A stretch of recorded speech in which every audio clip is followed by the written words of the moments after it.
I would like to call this meeting to order. John Zingfus, please lead us in the flag salute. Please put your hand over your heart. Ready? Begin. I pledge allegiance to the flag of the United States of America and to the republic for which it stands, one nation, under God, indivisible, with liberty and justice for all. Thank you.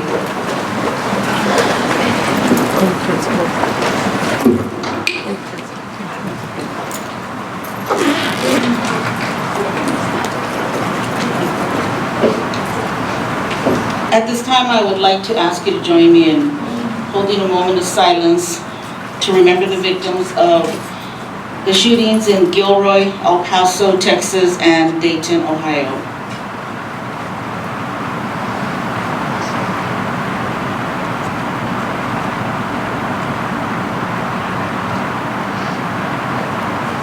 Thank you. Mr. Glenn Gonzalez, report in closed session, please. Thank you, Madam President. In closed session, the board took action on some administrative appointments. They were all unanimously appointed, and I'd like to take the opportunity to introduce them now as we open our meeting. First, we have a new principal appointed to Wilson Elementary, and that is Amy Johnson.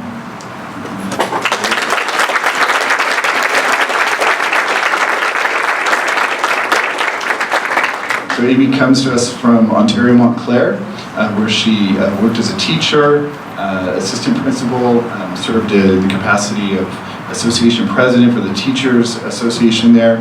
Is a community member, lives over here near Corona Ranch, and we're really, really excited for her to begin her work here at Wilson as principal. Yeah. Very good. Do you have any family members with you tonight? I do. I have my husband Jermaine and my daughter Kaya. Say hi. And my Aunt Gina and my Uncle Paul.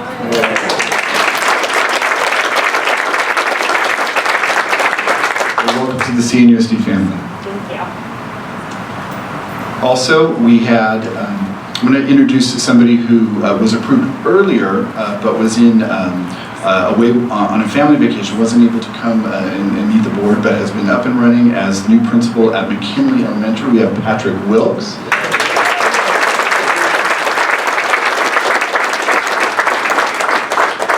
Patrick has served in multiple capacities here in the district, is well known for his expertise in the area of special ed and as an assistant principal. So we know you're going to continue that great work at McKinley, and I know you have quite a crew there as well. I do, yeah. I have with me my wife Lenny, I have my son Weston, and then our twins Peach and Hudson.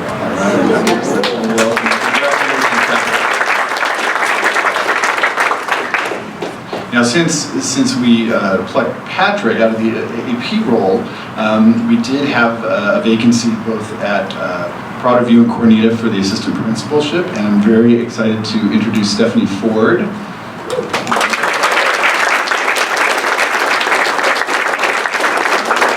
So Stephanie has been a counselor in the district and brilliant work at a number of our school sites, and is perfectly prepared to step into the role as assistant principal both at Prado View and Cornita. So congratulations to you. You have some fans here tonight. I do. I have some of my amazing supporters in my tribe. I have Sue Thomas. She's a TK teacher at Stallings Elementary.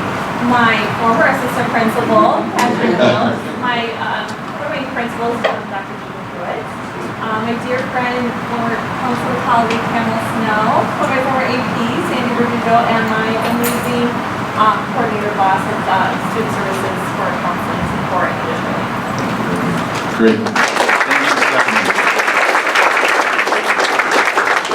And then we had a late retirement as the school year closed for one of our alternative high schools, Levy Pollard, our assistant principal. Jeanette Olson served wonderfully there, but it gave us the opportunity to search for a new assistant principal, and we found one. Mr. Joe Garez is here.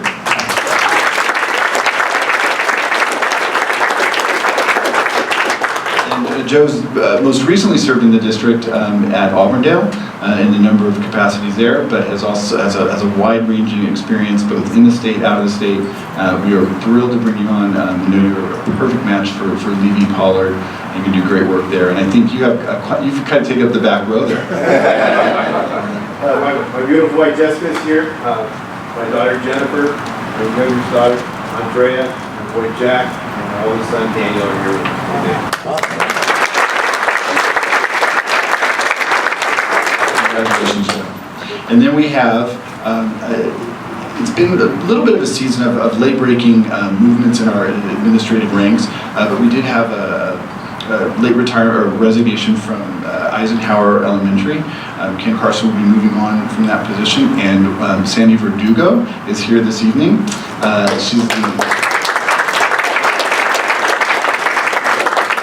Has served very successfully in a number of our school sites in the role of assistant principal, and has taken up the charge that has been named interim principal at Eisenhower to help us get the school up and running as we do the search for that role. So thank you very much, Sandy, for stepping in.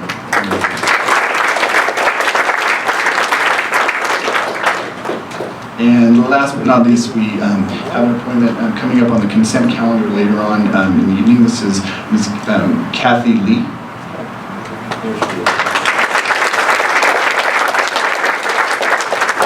So Kathy has done great work as a principal for us and work in instructional support. And we're very excited to recommend her to come into as administrative director into human resources, working specifically on the classified side of the house. And you're going to do wonderful work there. And it's hard to see because I'm back to there we go. And Kathy has some connections in HR. I don't know if they're here tonight. Yes, so tonight I brought with me my husband Kevin and then my daughter Caitlin.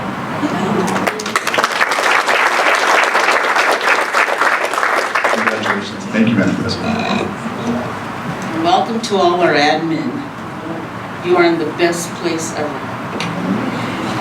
Okay, we will go on. Special board meeting, board retreat, adoption of the minutes for July 3rd. Is there a motion and a second? So moved.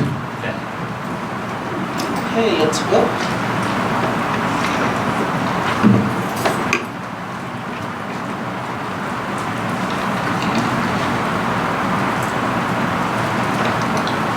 Meeting for July 16th, first fiscal meeting. Is there a first and a second? And Dr. Lowe's and you will abstain.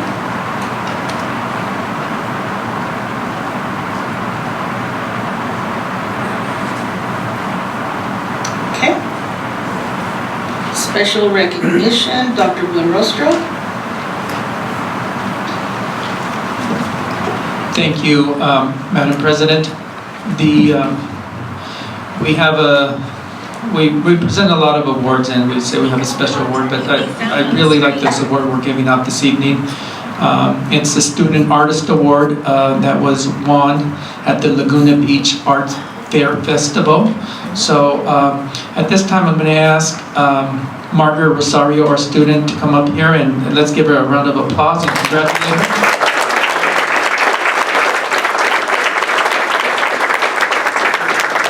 Margaret, if you can just hold on there for a minute here.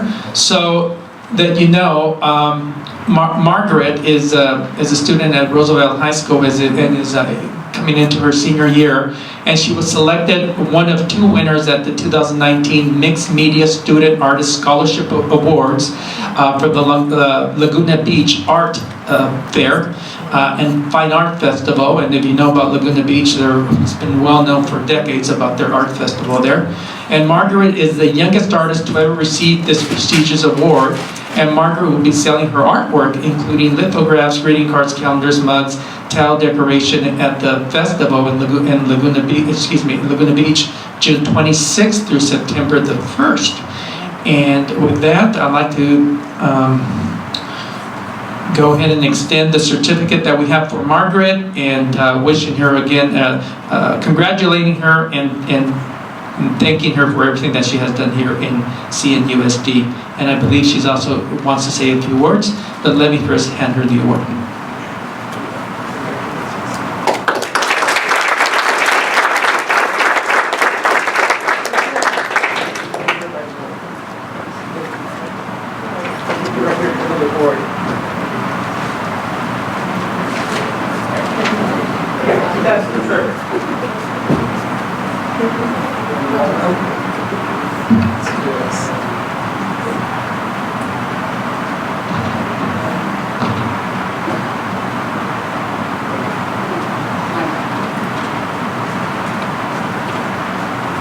And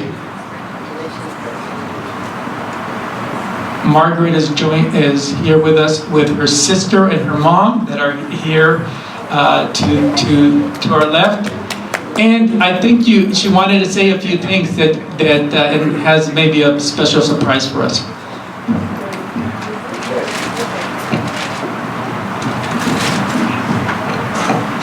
Okay, so I want to show my appreciation to the district by giving them this gift. Because for the past few years, I've been contributing posters that have been discussing several issues that have been affecting our society. And it was like the contest for the drug-free Red Ribbon Prevention Program and the Water is Life and Congressional and many others. And because of all the support I've received, I wanted to, it really pushed me to choose a career path in art. And since I'm graduating next summer, I want to commemorate my last year with this gift. And for the last few years, I want to thank the district once more for, because if none of this would be possible if you guys, if I never did any of this. So thank you.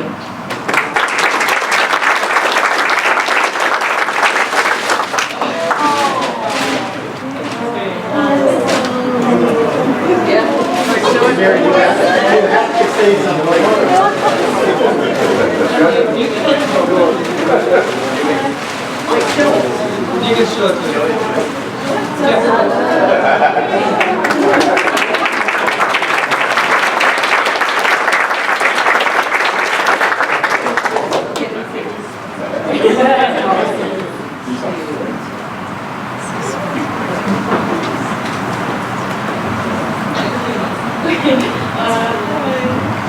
We'll go ahead and collect it.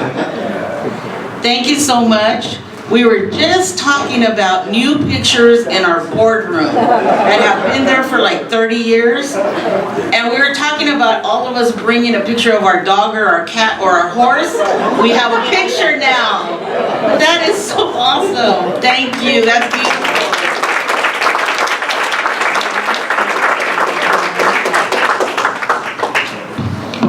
Thank you so much, Margaret. And congratulations again to Mom and Sister. Thank you for being here. Okay, at this time we're going to go to an award that we are giving this evening, recognizing teachers. It's called the CNUSD Transition Fair. So back in April of this year, a transition fair was hosted here at CNUSD in our Learning Center.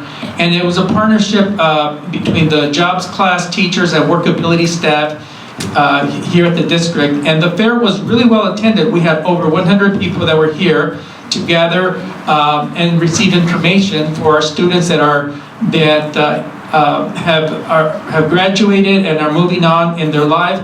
Many of the students were receiving services and special needs, and also the students also were part of the transition program at age 22. So the fair was super well attended, and it wouldn't be possible without the great teachers that we had. And just to let you know, so we want to recognize them, and I'm going to ask Yvonne if you can please come up here. Yvonne Matfatsian from Special Education.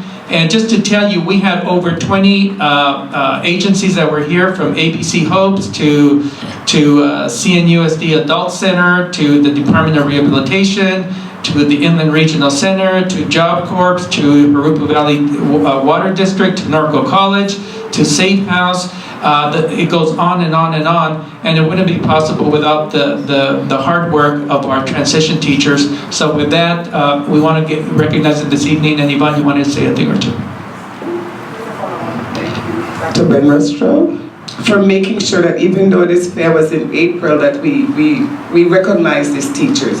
Board members, I want you to know that this was teacher-driven leadership. I assisted a little bit from behind, but it is the passion of these teachers when they're working with our students on IEPs to make sure that they're job ready. We talk about CTE, and sometimes we forget those on IEPs, but these teachers have not allowed us to forget that. It was well attended in Learning Centers South, and they plan on doing, that's the first one, but that's our first annual. So whenever we do it next time, we'll send an invitation, and we'd like you guys to come out and see the work of these teachers. I have two colleagues here with me. If Amita and Claire can come and help me pass these out. So the first person that I want to call, and they pretty much were leading this work, is Tracy Hurd, who is a transition guru.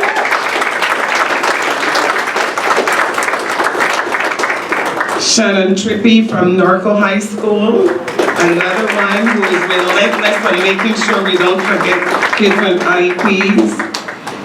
Sandra Roberts. Darren Kelly, and Mike Bozier from Santiago High School. So every high school was represented, and some were not able to be here tonight. Thank you. Thank you.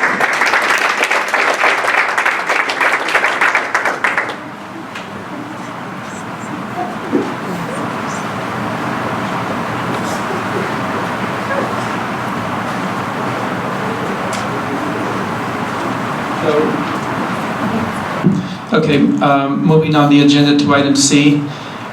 We have also another recognition, and that's going to be followed by a presentation, which is item F on the agenda this evening. So we're very fortunate to have with us, and I'm really pleased to introduce to you, I'm going to have her come up in just a minute, Rupa Sharma, and the medical screening camp, she's a medical screening camp coordinator for the, I'm going to butcher this, Sathya Sai International Organization of USA, Pacific South Region 8. In 2002, the first medical screening camp. Go ahead and come up here, please, Rupa and team. Okay, back in 2002, the first medical screening camp was held at Corona High School. And in 2004, Rupa held the first camp with the cooperation of the district at Home Gardens. The camp was then moved back to Corona High School, and over the years, over 2,000 Sathya Sai organization volunteers and 900 medical professionals from a variety of specialties have donated countless hours of their time to provide quality free health screening to nearly 9,000 patients here from our community who needed medical services. So Rupa is also the camp coordinator for the dental treatment camp, which started back in 2015 at River Heights. And as you know, last year we moved it over to Auburndale. And at this camp, between 100 to 200 students and family members each year receive dental treatment such as extractions, restorations, crowns, cleaning, and fluoride applications. So with that, this evening we want to once again thank Rupa and her team of volunteers for all the wonderful work that they've done here in our district. So let's give her a round of applause.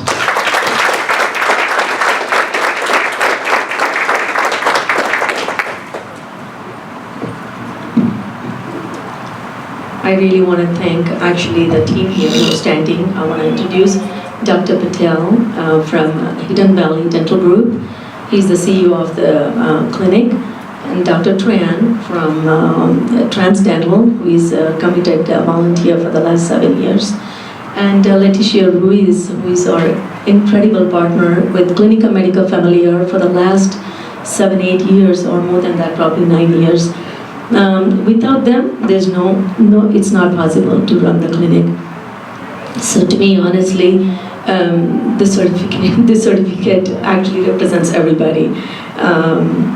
What I quickly want to tell is this is a camp that's been going on since 2002, like you said, and we started the Eastville camp in 2012, and we moved to Arbondale, and we found the perfect spot to run our dental clinic. And since last 2 years, Dr. Patel from Hidden Valley Dental Group, he's been offering his clinic open to public on that day to run to see more patients. So we have been blessed to do that. So I would like to have Dr. Patel and Dr. Tran and Leticia talk a little bit about the camp, and I'll quickly go through the report. Dr. Patel, would you like to speak a little bit? Thank you.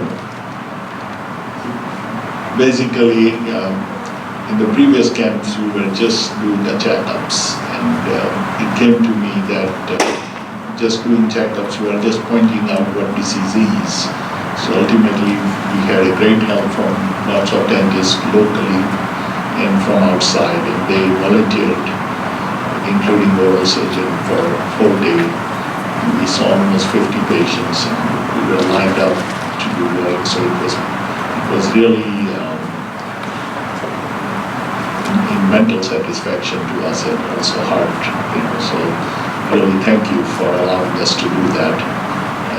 Appreciate that opportunity, because after 40 years this is all left, so thank you very much. I want to thank you, the board, the school district, for giving me the opportunity to participate in the camp, especially the dental group for having to connect with our professor after Harris done, and we were able to bring the USC School of Dentistry along to that. Good afternoon. I want to thank also the school district and of course Rupa for having invited me. It is very satisfying to do the work that we do in the camp. We bring doctors, nurse practitioners, and many other specialists to come in and see these patients that otherwise perhaps would not have had the checkups they've had. So it's an opportunity, it's a blessing, and I want to thank everybody. And we'll be here as long as Ruba asks us to be here. Thank you so much. I'm ever grateful to the district for giving incredible support. In fact, I wanted to tell the new members here who came in to join CNUSD that they are in the best place, because the amount of the support that we get from the district, we do camps all over the world, we do it all over the United States, but Corona, CNUSD has set a model, and all the local doctors and our professionals who volunteer have set a model. So keeping that in mind, we want to tell you again, we want to request you to give us that opportunity for many more years to come, and many of you are being incredible volunteers yourself. Mary Yapara, you bring in all these bilingual translators and volunteers that really helps us a lot. So this year in Arbondale School, we saw about 200 patients, and then we saw 55 patients in Dr. Patel's office. And Dr. Tran actually sat there to do all the consultation. And we served, we did about 146 exams. We did radiographs about 65, sealants 41, cleanings 42, restorations 33, extractions 6, and varnish about 81. And we did crowns for 6. So total it's about 45,000 worth of work was done by USC Group. And Hidden Valley Dental Group generated about 18,000 worth of work for the patients they saw.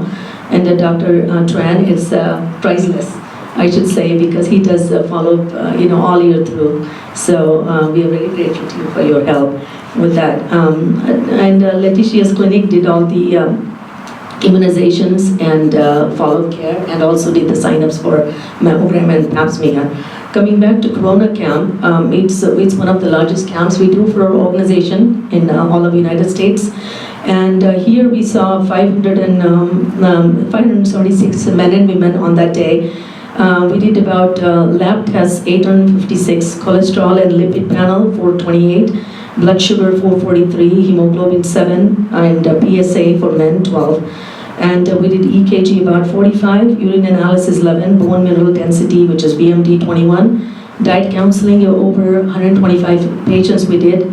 And adult and children free recycled eyeglasses were given to 417.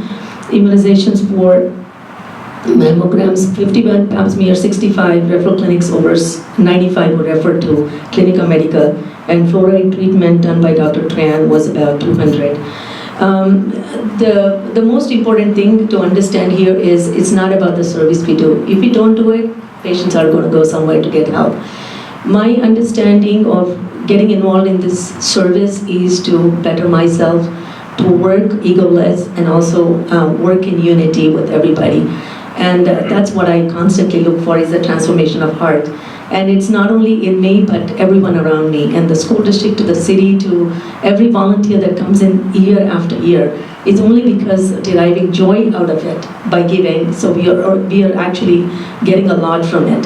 So I personally would like to show my gratitude to the school district and to all the volunteers and the doctors and the staff. Thank you very much.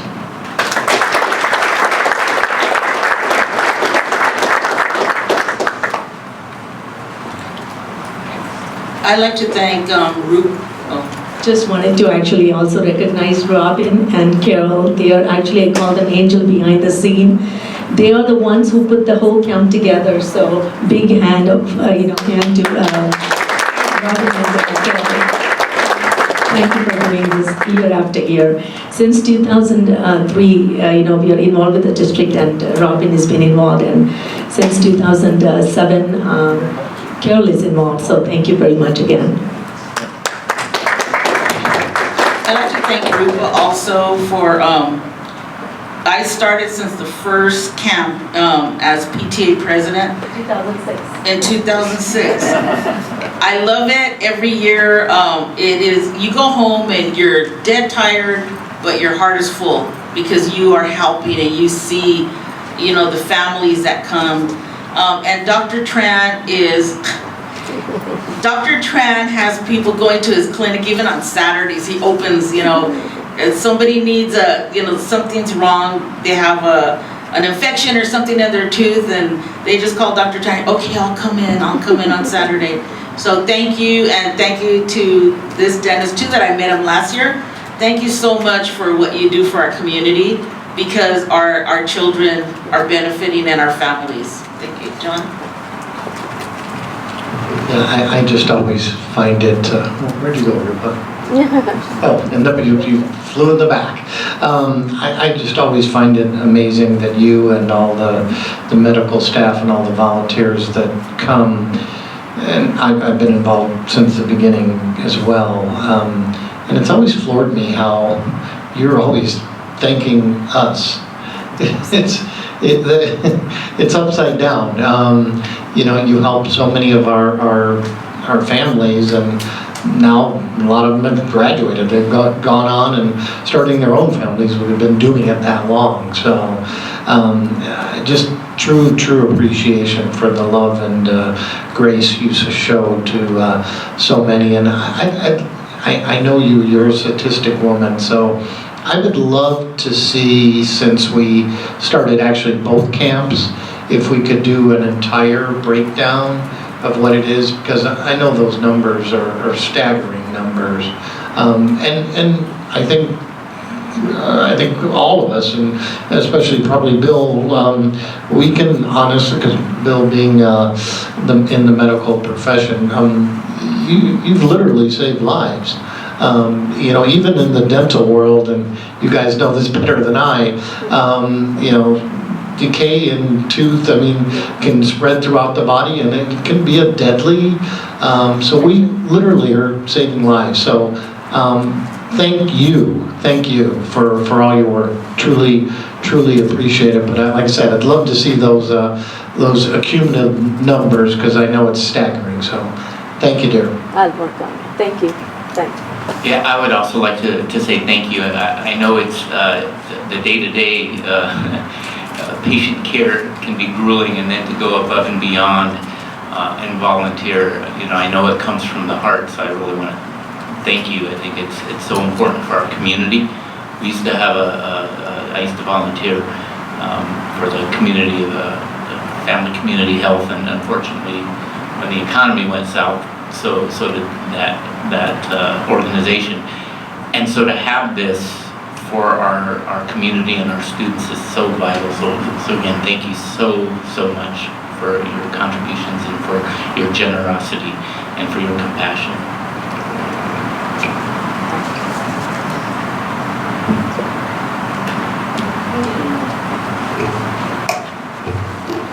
We will now move on to superintendent's report. Thank you, Madam President. I'd like to congratulate and thank the good work our student artists have presented to us, and certainly at a very, very appropriate time as far as needing some decoration. Wonderful work, and I've heard a lot, I'm sure you have too, over the years of the Rosarios, and they've done a great job as just gifted students and the support from the family as well.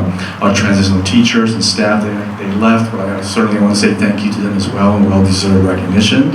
And as you mentioned also, Rupa's work over the decades, it's been incredible. And I got to know her and we got to appreciate her. So thank you, our board, for continued support and ever. We look forward to this year's dental camp and health camp that's going to come up fairly soon in the fall as well.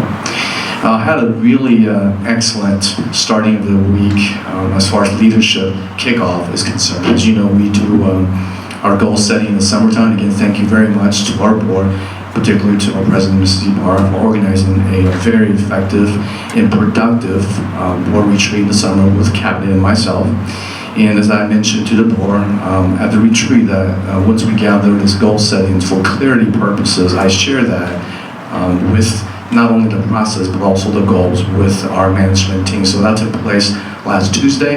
And for those of you who were able to attend, thank you very much for your support. We had some great speakers. And I would just say that really the theme under Learn, Lead, and Innovate was loud and clear. And I think our staff, in fact I know our staff, management staff, appreciates the clarity and the support from the board from Tuesday. And Wednesday of the past week, we did a camp style learning. And so the administrator was able to set the topics themselves and able to go in and have a very genuine dialogue on each of the topics over the entire day. And so thank you to Lisa and your group and everyone else involved for making that happen. Very, very wonderful extension of 2 days. And the end of the equity conference, of course. Again, thank you, Lisa, for your leadership and your team for providing us this opportunity. We had a lot of participation, including the county superintendent, Dr. Judy White, to come and support the work that we were doing and continue to work under the goal of equity. And she is really tapping into the work that we're doing and really wanted to amplify that and perhaps sharing those best practices countywide. So again, thank you, board, for your support and your vision. And I just want you to know this work is taking notice and is growing roots. And so we're going to continue to push that work forward, and especially making sure that it's realized in the classroom that it really counts. Monday, another conference, I know maybe Bill mentioned that, and some of the board members who have attended. We had our, I believe, second, at least, holding this wide of a capacity of a coaching clinic. Again, really under the umbrella, because we're a very competitive school district sport-wise. We want to make sure that our coaches understand that our student athletes are student first, and the academic rigor that comes with that, and the character building goes first and foremost before winning. So I think that message is well said and very, very clear. Thank you for your support again to the board, and especially to Bill in this case, and making this a goal for the board for us to continue to move forward with that. So great day yesterday. I think we're all pumped up. We're ready for a very exciting 19-20 school year. And next Monday, August the 12th, for the traditional schools, ready or not, here we come. And great deal of gratitude and thank you to the teachers and administrators who continue working year-round schools as well. We remember that as we begin to kick off the school year, because for them it really never ends. And again, thank you so much. Looking forward to this brand new 19-20 school year. Thank you. We'll now move on to board reports. We'll start with Dr. Lawless.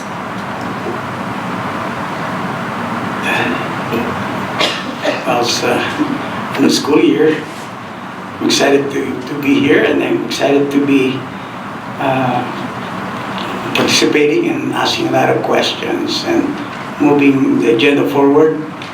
And talking about moving the agenda forward, Dr. Lin talked about the goals of equity. I think I have a couple of ideas on that matter. The first one is that equity is not a strategy, equity is a mindset. Right? Equity is an ideology. So if we think of even asking our staff to demonstrate equity, we are miserably missing the point, because equity is a mindset. It's how you do things. It's part of your how you do aspects of what we do as teachers. So with regards to that,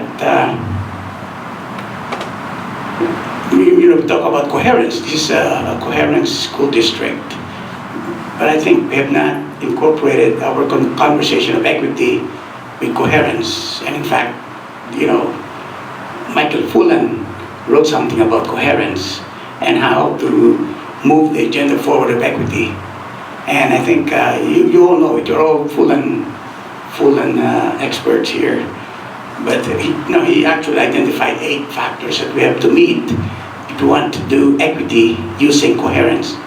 And that's, we need to have the moral imperative to show that we can show progress by monitoring what we do and really show data that our work is moving forward.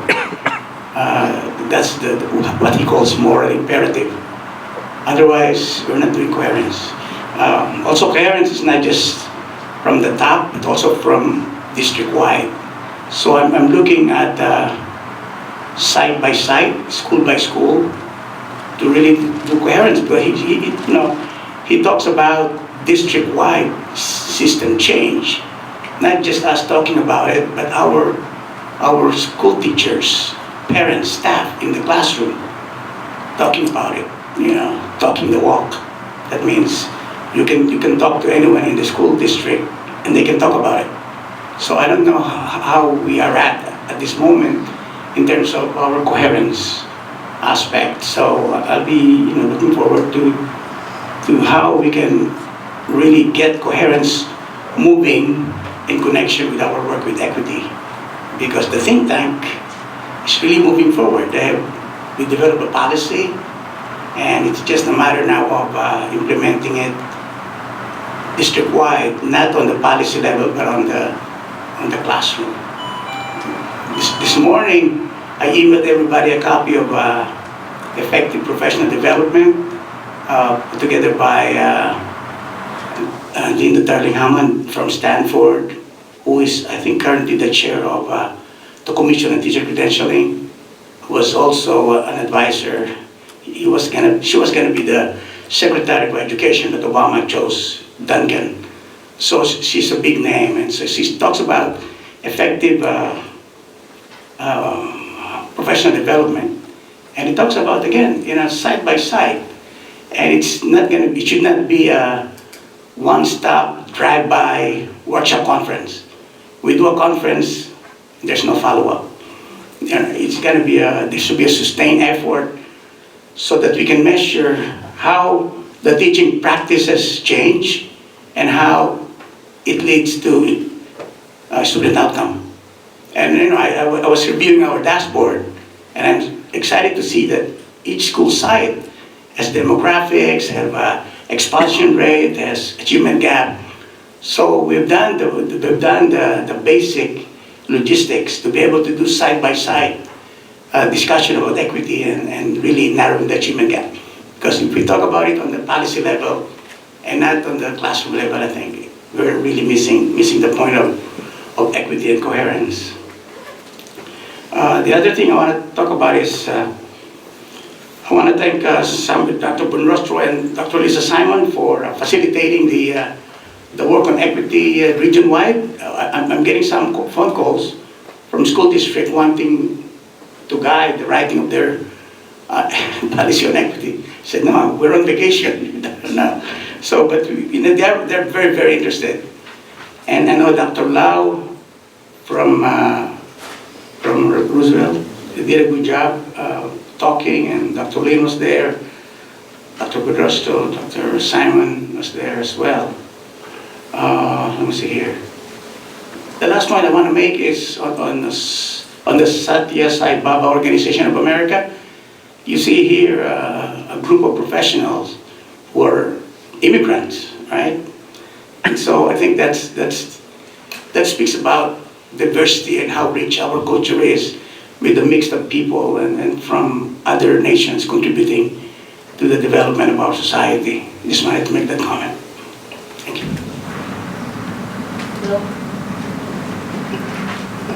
Thank you, Madam President. I want to echo what Dr. Wood said about our incredible student artist, Margaret Rosario.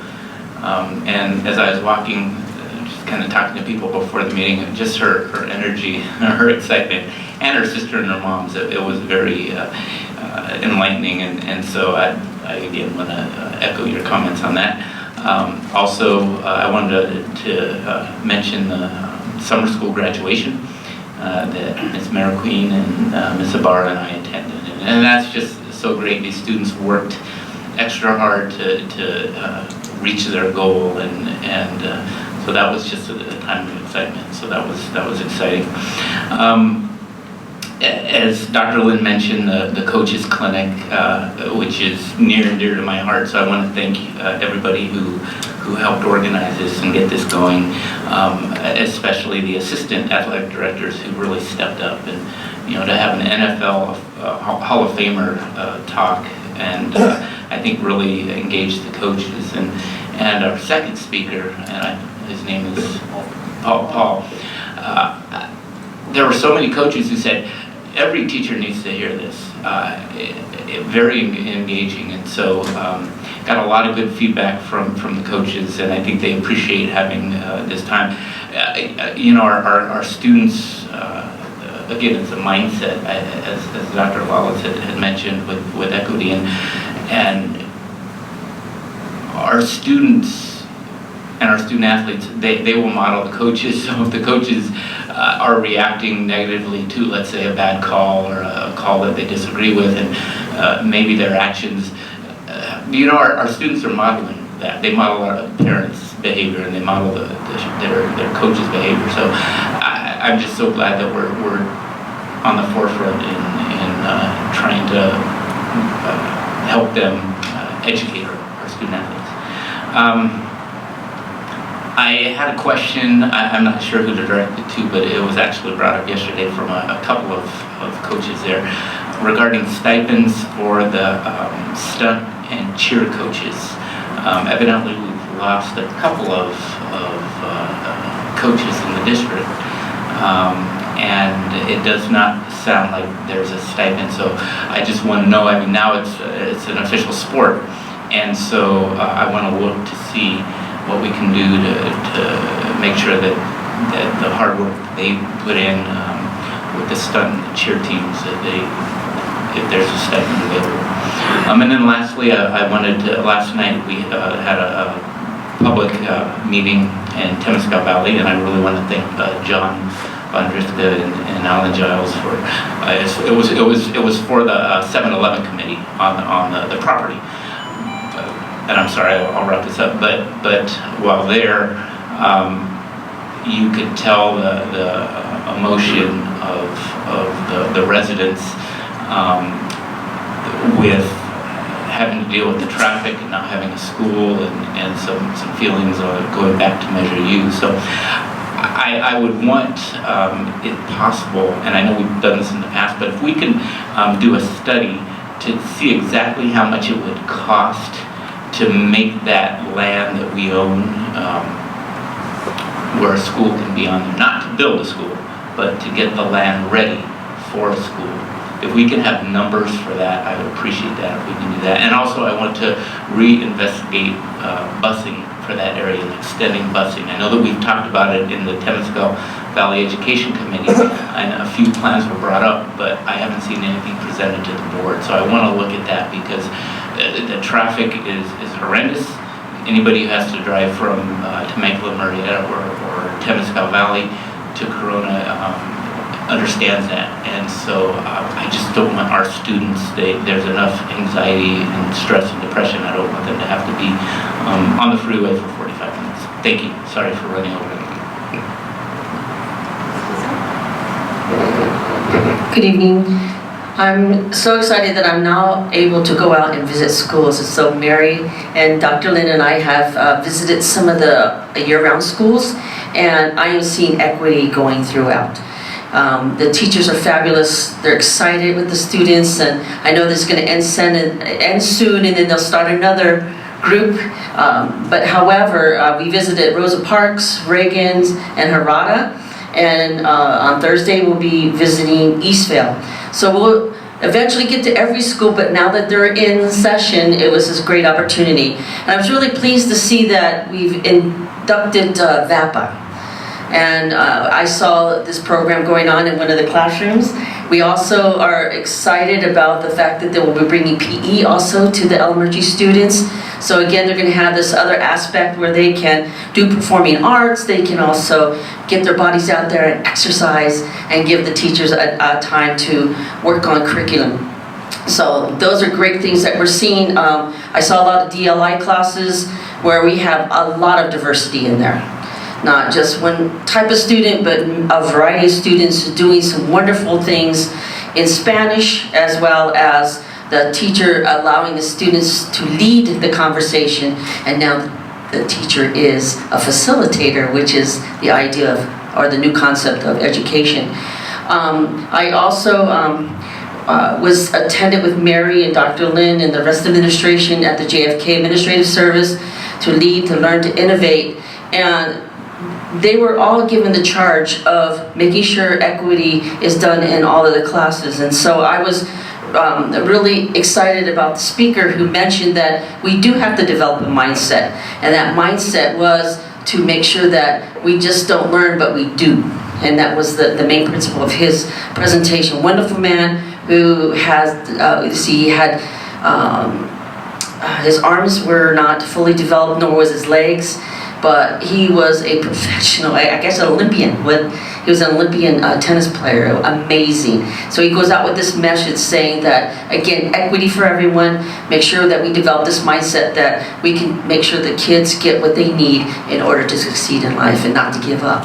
Not to give up. And I'm really, really pleased. And as far as the coaches meeting, I thought this was a wonderful event. Jackie Slater is an amazing man with a message that he was giving testimony of his own son, who's also a professional ball player, unfortunately for the wrong team. he's for the Patriots, and his son is a specialties member of the team, and he had so many things as a young child that Jackie said in his wildest dreams he would never think that his child would succeed.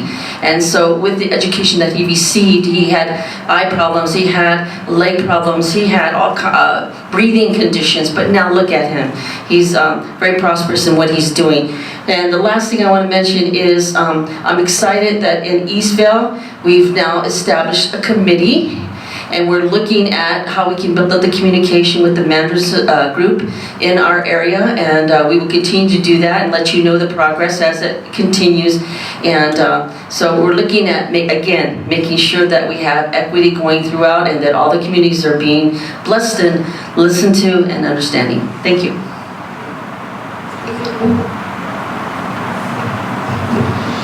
Just real quick, nobody mentioned, so I will, I think Mary probably will know too.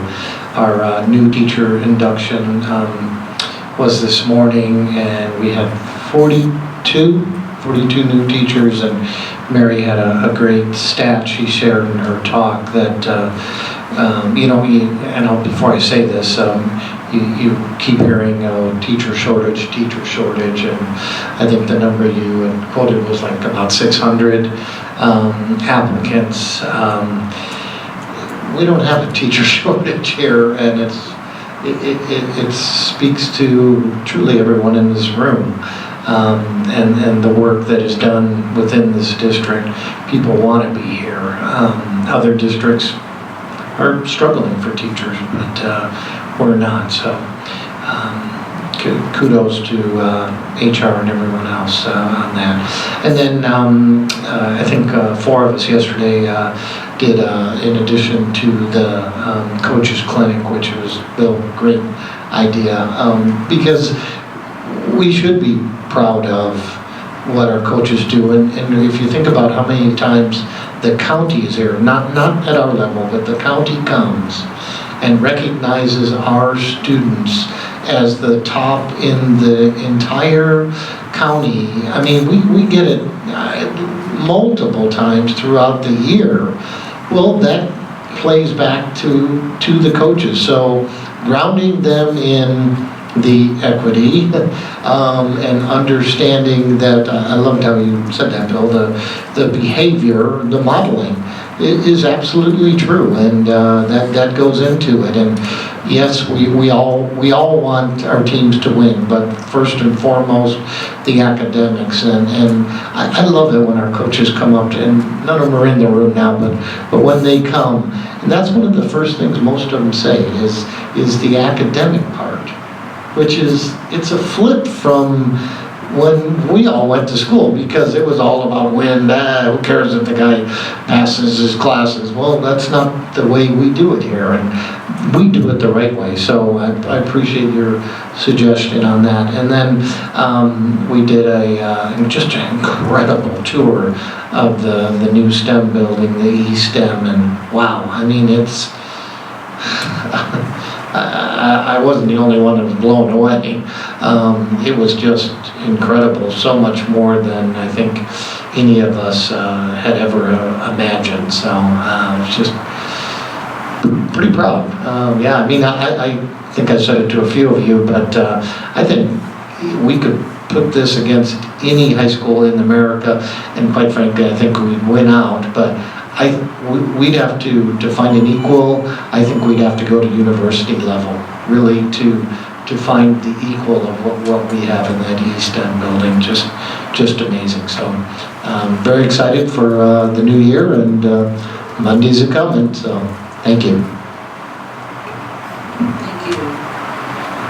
Well, I won't go over everything that we all went to, because I already talked about it, but I will say that I was honored to attend the 2-day equity conference. We had outstanding keynotes, breakout sessions, and thank you, Dr. Simon, for all the work you do with your team to put this together.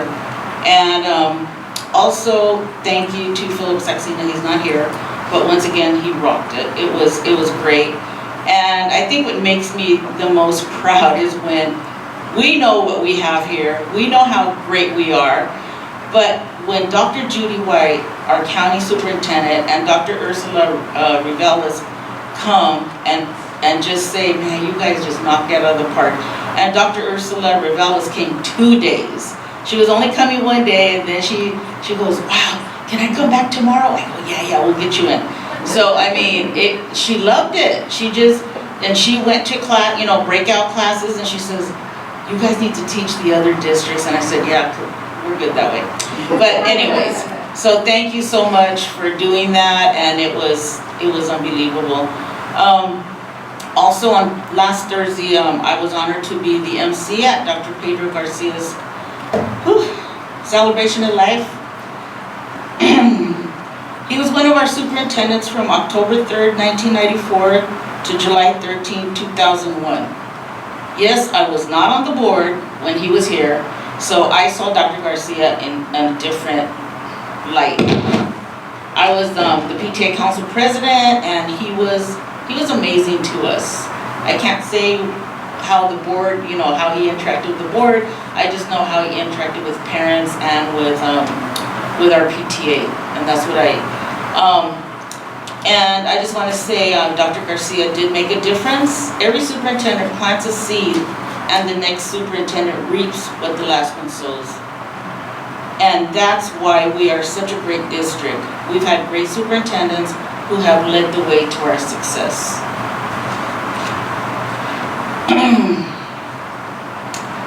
One more thing. Go 48 seconds. Last month, I thought we had a great board retreat, and some of us have said it was very good. Our board goals are aligned to our LCAP, and we are making great progress towards our goals. What I enjoyed about the retreat is that we had norms for our meeting and a clear process throughout the day that led us to the end of our goals. That day reminded me of how important it is to make sure we are all working collaboratively as a team. To support our work as a team, I have requested for Dr. Lynn. Dr. Lynn, I would like us to look into holding a special discussion meeting for the purpose of looking at our norms and to further strengthen our unity as a board. I know that CSBA offers support in this area, facilitating these types of meetings, so I would like for us to look into that as well. As a byproduct of this meeting, perhaps the board can develop a governance handbook for consistency of our practices as a board. Thank you.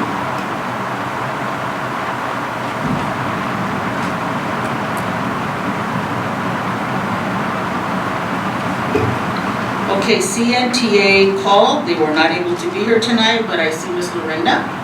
Ms. Lorena, CSCA President.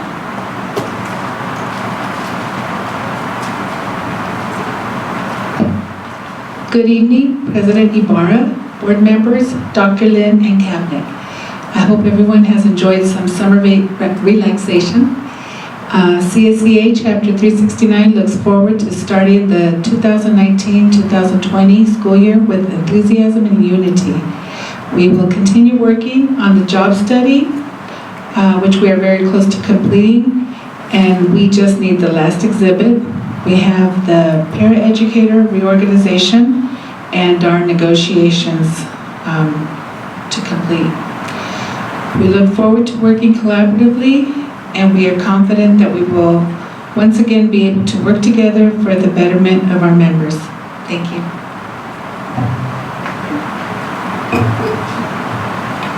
Ms. Judy now will announce the public comment. Thank you, President Ibarra. At this point in our agenda, we invite the public to address the board. Please limit remarks to 3 minutes or less, and comments will be timed. I remind the audience that this is a public session of the board and not a meeting of the public. Although the board will not respond to speakers directly, either during public comment or after the meeting, staff members may contact or follow up with written communication. If multiple speakers address the same subject, the board president may request that subsequent speakers only add new information. The time limit for a given topic is 20 minutes, regardless of the number of speakers. If a speaker wishes to be heard on more than 3 topics, the speaker will be allowed up to a total of 10 minutes to address all desired items. Persons who have complaints against employees of the district are encouraged to seek resolution of those complaints by utilizing the district's written complaint procedures rather than orally addressing them at a meeting. Please refrain from applauding after each speaker, and public comment is now open. And I would like to call to the podium Randa Fletcher.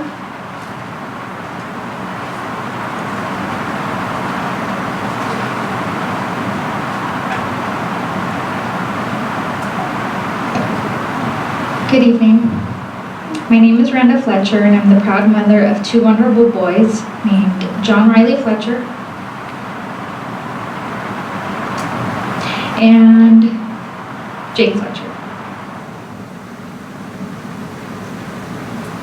I also serve as a board member on the Special Education Community Advisory Committee. I am here to talk as a parent of 2 children on IEPs.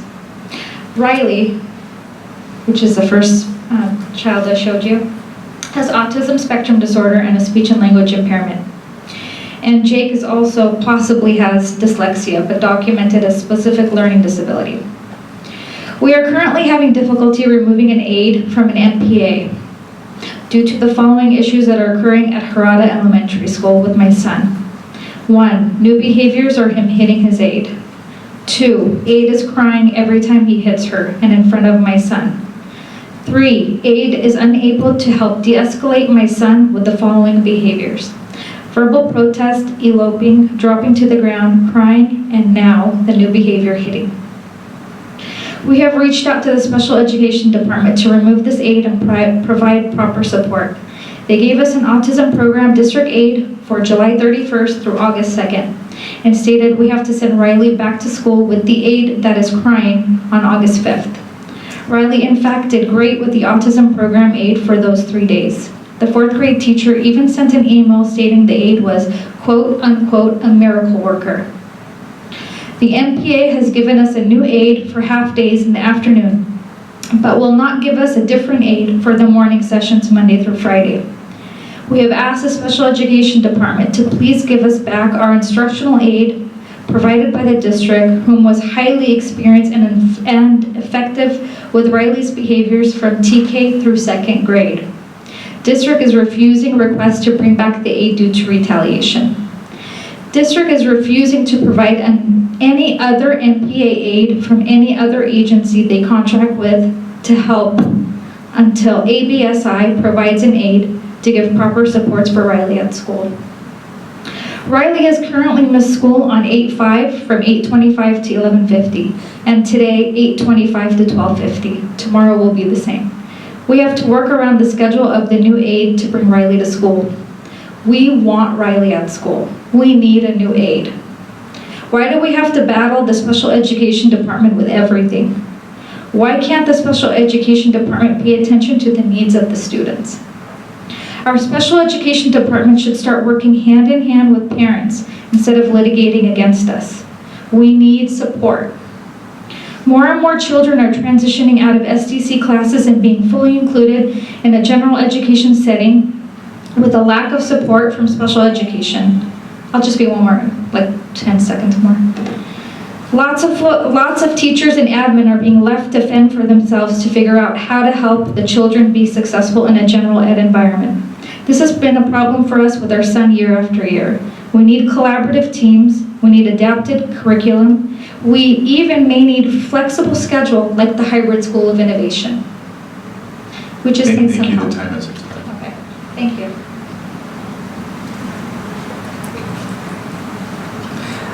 Next, we have Amy Hanna.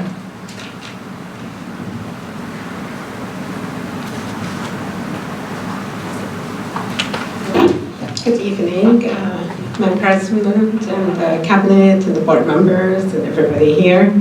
Actually, applaud to the person that was just on the podium. I totally agree to every word she said. She made a much better way of saying it. I love her. So please join all what she said to what I need to say to make it easy for me. This is my 6th time here. I have not heard anything from the special ed department except, again, the passive-aggressive way they're dealing with me and whatever happens, and of course, that automatically means my daughter. So I did discuss that the retention was not done because the district, the special ed district, have manipulated the IEP dates and did not do a transitional program and did not discuss promotion until the dates of the appeals were gone. And then now they're telling me this is done. They never discussed Angelina's regression. And they moved her to the intermediate school without telling me what will happen to her in the intermediate school. So being a proactive mother that cared about my daughter, I had to go and found that she has an orientation date. So I did ask them to provide an aide on the orientation date, given the vast big school, the Augustine Ramirez, which fell again on deaf ears. The person contacted was Beverly, who I think lied to me 7 times with misperception. And I would use the word lie because actually she was confronted and she still continues to maneuver more lies and give me more wrong information. There is no care carrier.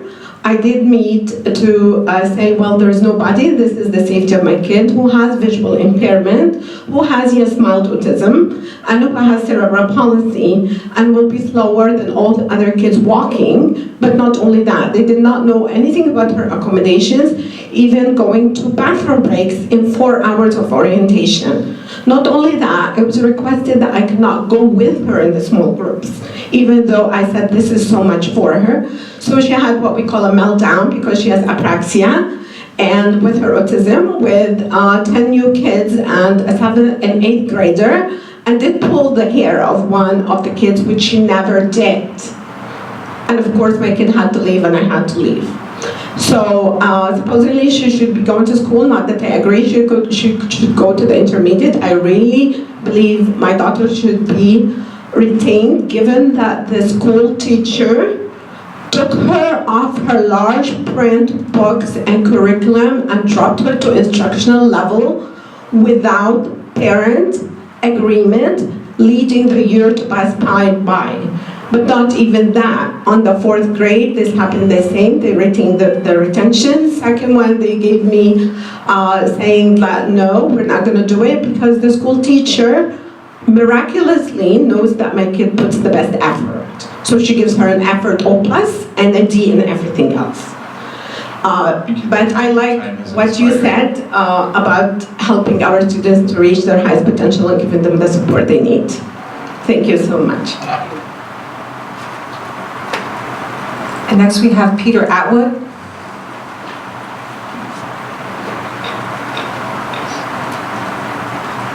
Well, good evening.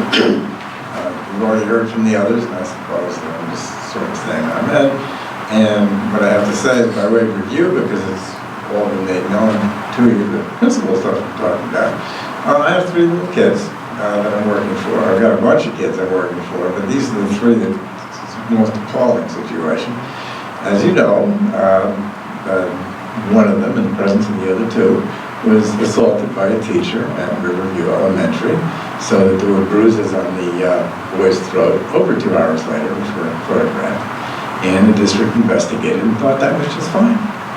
And so, and then of course they couldn't go to school since the district has said that's perfectly okay. So they can't be safe to go. There isn't a parent in the world that could send a kid to school under these circumstances. So they therefore decided to SARB the kids. The SARB manual is clear that you're supposed to take care of visual and auditory problems and things like that before you call a SARB. The district didn't do that because there's one thing they don't want to do, and that's to take care of the visual and auditory problems they know these kids have. So that instead of doing anything about that, they've deprived them of recess unlawfully. And of course making him miserable. They know that depriving a kid of recess because he's jumpy and distracted is going to do nothing but make things worse. So their purpose isn't to make things better, their purpose is simply to be cruel. So this has been going on for the past 2 or 3 years. You all know it. You've been made aware of it. You spent a lot of money on lawyers so far fighting us about the whole thing, and here they are. And I'm an advocate, and it's kind of simple. If I can work things out with districts so that the kid gets what he needs, I try to figure out how to get the district what they need, because I want the district to be happy about giving, what we need for the kid. And so, that's why I was able to work out a deal of mediation today with the district. They don't like me and I don't like them, but we were able to work things out, so it's going to go well for the kid, it's going to go well for the district. If the district wants to do harm to the kid, as it is with these 3 kids, it's my job to thwart you. And I'm going to have to do things to thwart you that you're not going to like. It's not because I want to be mean. Maybe I am mean, but that's not the reason. The reason is I have to stop you from trying to ruin the lives of kids in the way that you're doing with these 3 kids who aren't even going to be able to go to school. They're going to have to go somewhere else. And so far, all 5 of you seem to be okay with that. So that puts me in kind of a jam. It puts them in kind of a jam. When you do that, I have to thwart you. And you're not going to like it, and I'm not going to like it. As you can tell, just look at me. I'm old, I'm slow, I'm fat, I'm lazy. I don't care to work if I don't have to. So if you don't make me work, I'll be very pleased not to work. So I would suggest that you take a look at all these things and figure out how to cooperate with us and be helpful. In the end, it's cheaper because it's less spent on lawyers. And you've spoken of equity, you'll get a little more equity if you stop tolerating this kind of malice. On behalf of the Board of Education, we thank you for your comments. Alrighty, we will move on to the consent items. Are there any items to be pulled from the agenda? Madam President, if I could, I'd like to pull 13B as in boy, 13B. Thank you. Okay, do we have a motion and a second to approve the consent items except for 13B. Let's vote.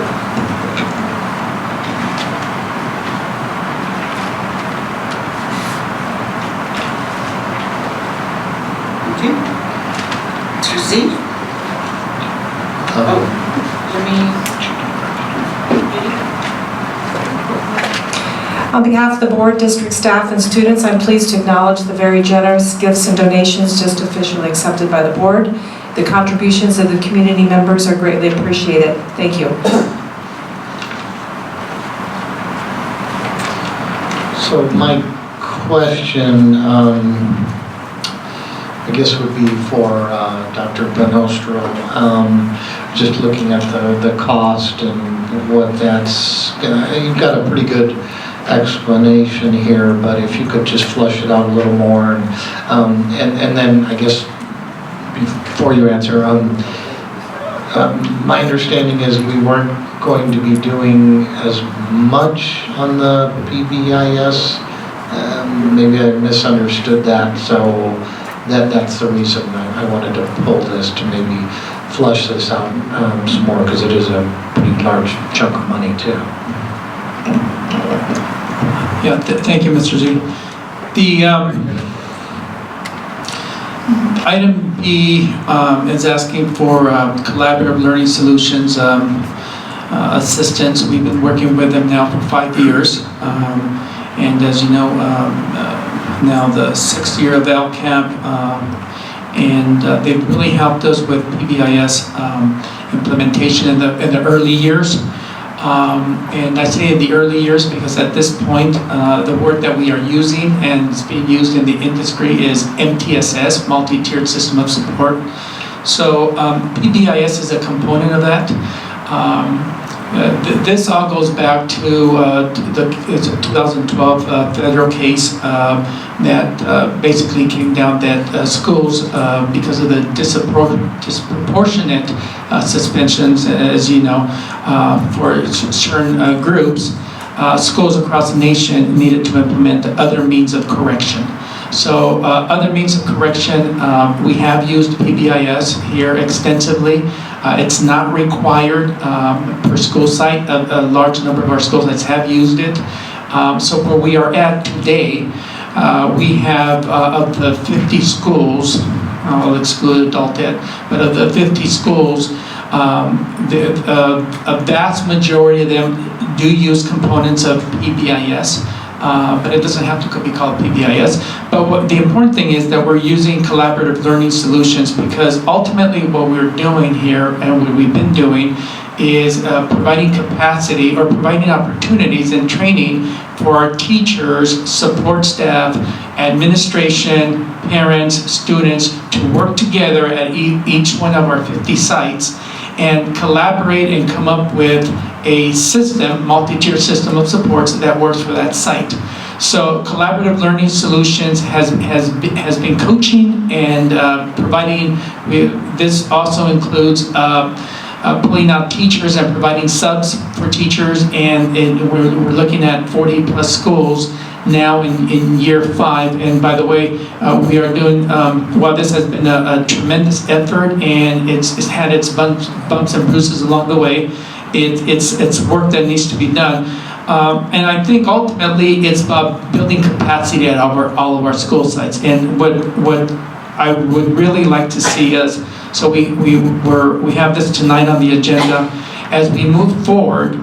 I say 40, I think we're about 42 schools that were in Tier 2 intervention, and eventually, probably in the next year and a half, I think we're going to get to the point that we have the capacity at the school sites, so now we go at it alone with our own experts here at each one of our school sites, and there's a team of experts, teachers, support staff, etc. So that's really what this is about, and it's comparable to what we've had the last couple of years in LCAP. Good, you actually answered, and I appreciate that, my follow-up then. I think we are at the level, and I know it takes a while to get there, because this is a brand new world, and we have to treat it as such, but where we can start being our own doing our own PD in this manner. And thank you for also saying that it's kind of interwoven, because I know it's not the same at every school. And that's really what I wanted to kind of flush out. So good, thank you. I appreciate that. I'd just like to add one more thing, because it is interwoven in what we do. And this past week, when we had the equity conference over at Ramirez, one of the keynote speakers, the name eludes me right now. Katie Novak, thank you. Katie Novak really spoke about what we have, and it's just what you said, Mr. Z. Conditions have changed. Conditions have changed with the children we have today, and so we need to put that capacity with our staff. And building that pyramid, the tier 1, tier 2, tier 3, it's going to take some time, and that's where we're at. Thank you. Okay, can I just follow up question to this? That you open up the conversation. Is it working in our district-wide, or do you have mixed review? Or what's when we first started PBIS, again, it was state law, federal law, across the country, across the state. We're no different. We implemented, the law was implemented, so quite frankly, our teachers, our staff, our administrative staff, we went through some growing pains, because change is difficult. And so is it working ultimately? I would say so. I would say some schools have taken off, and it gets back to ownership. Those schools that as the board visits, you're out there visiting classrooms, you're out there visiting schools, you know the school that owns it. And it's not that they've had more training than the other school, although those factors help. It's that mindset again, that ownership that they take over. So when they take over and they have that mindset, that ownership, then we see that success. So yes, it's working, and I think it's more importantly, we have teams of administrators, teachers, support staff, that we have these audits. So we are going to all these schools and visiting classrooms and asking teachers, and when they're saying that they're struggling, they're very honest, and we do have, it's not perfect, but we are going there, and I think that I would use this word, that the curve, the learning curve, I think has been shortened at this point, and these folks are helping us with that. Okay, how are we going to build capacity? You mentioned capacity. In my understanding, that means we're building skills, dispositions, personnel who will be experts in PBIS. Exactly. That's our plan. So exactly that is to continue to build capacity in administration, continue to build capacity in teacher leaders, continue to build in grade level leaders, PLC team leaders, et cetera, et cetera. So that capacity, that empowerment that you see in schools, that we see across, that's going to continue. But it also involves PD as well. It also involves PD in the classroom, because it goes hand in hand. Ultimately, if I could use one word, and I've used it before, it's really that ownership and leadership. And leadership at each school needs to own it as well and make it happen. But do we have PD for each school on PBIS? That's school by school. Well, we have specific to PBIS. We have for those schools who which is, I would probably say 85% of them who decide to go the PBIS route. Yes, we have that the training and well, remember we also have some schools that are leader in need schools, and that will work as well. Or capturing kids' hearts, that could work as well. It really depends on the school site and school site ownership.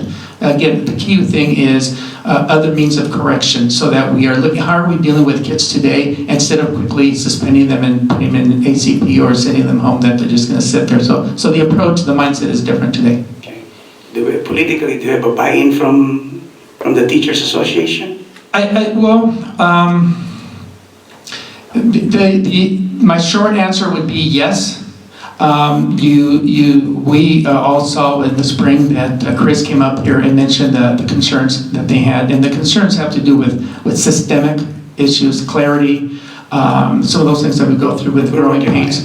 And I think the one thing that's important that's coming up, in fact we're starting this month, is we're meeting, when I say we, as all the divisions are meeting with the teachers union and developing, to your point, we're developing practices that are consistent also. I'm talking about discipline now. Discipline practices that are consistent across the system.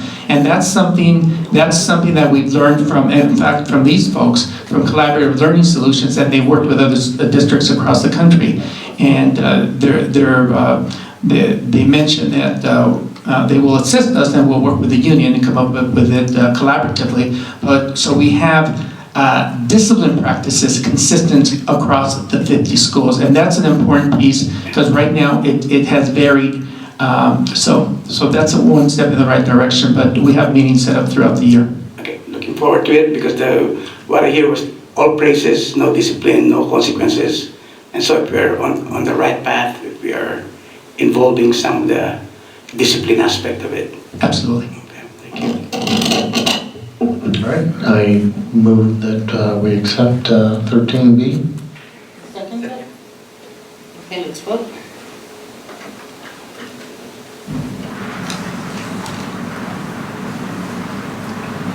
Okay. Provisional internship permit, Glenn Gonzalez. Madam President, we have board policy, our board bylaw, and section 11M.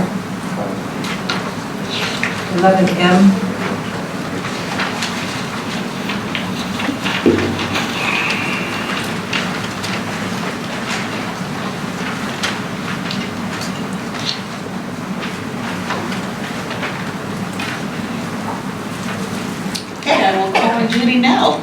Okay, so the board has asked that we look into updating our board policies and bylaws. So we started with the 9,000 section, and we've been moving along the last couple of months. Specifically, it was asked that we look at CSBA, California School Board Association's recommended policies, and the language that they use in recommended policies. So specifically for 9220, which is governing board elections, this particular policy calls for us to name an option within our language in regards to an election that may end in a tie. So as you know, Ed Code 5016 requires the board to decide before conducting the election whether a potential tie will be resolved by lot or by runoff. Option 1 provides for the use of lots to determine the winner in case of a tie in every election. Option 2 provides for a runoff election in every election. And option 3, you would select if you don't want to decide, and option 3 would be that you would, before each election year, you would make that decision as the election comes about. So I'm asking or requesting that the board tonight have a discussion as to the option they would like to put as language into this policy, and request approval of it with the agreed upon option by the board.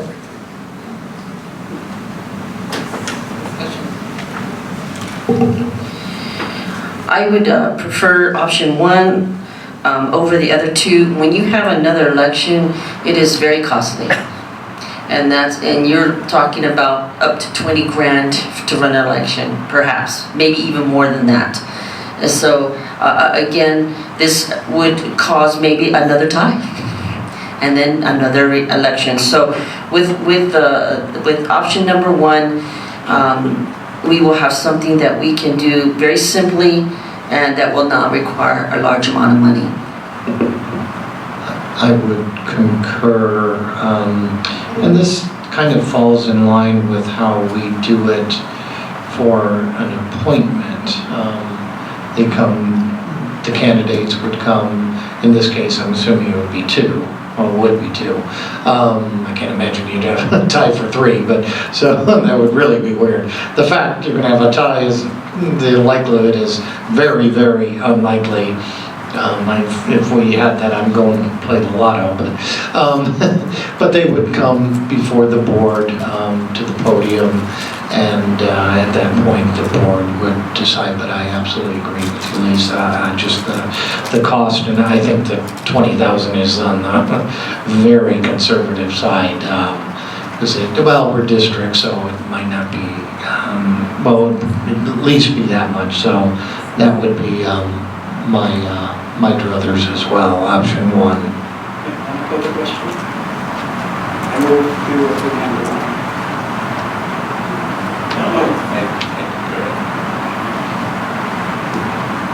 Okay. Can I get a motion and a second to adopt the new board bylaw?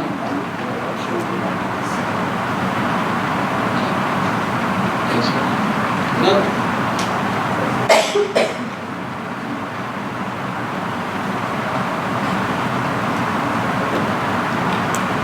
And my apologies, Madam President, I'm the one that threw you out of whack. I jumped ahead on you, sorry about that.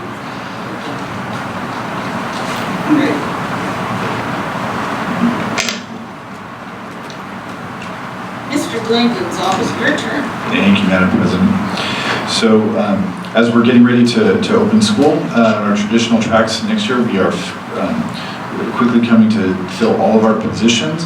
I'm asking the board tonight to take two actions, local actions to credential teachers for a couple of positions. The first is for an STC teacher at Eisenhower Elementary, Donia Rodriguez.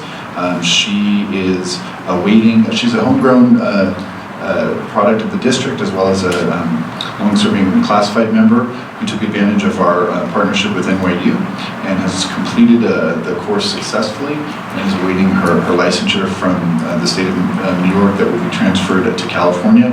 So the provisional internship permit will help bridge the time at which that will take. So we'd like to get her this permit approved tonight and get her up and running to start school. Okay. I get a motion and a second to approve.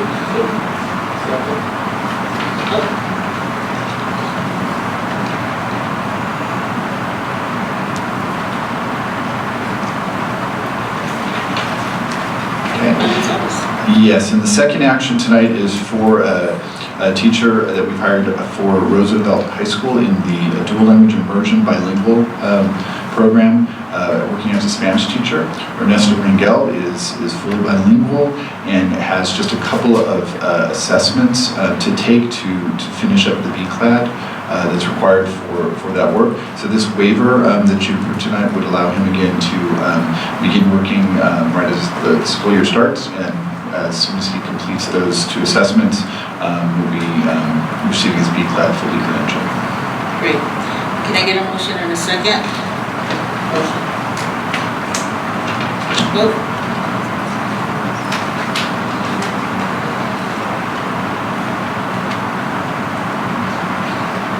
Great. Okay, and now can I get a motion and a second to adjourn the meeting?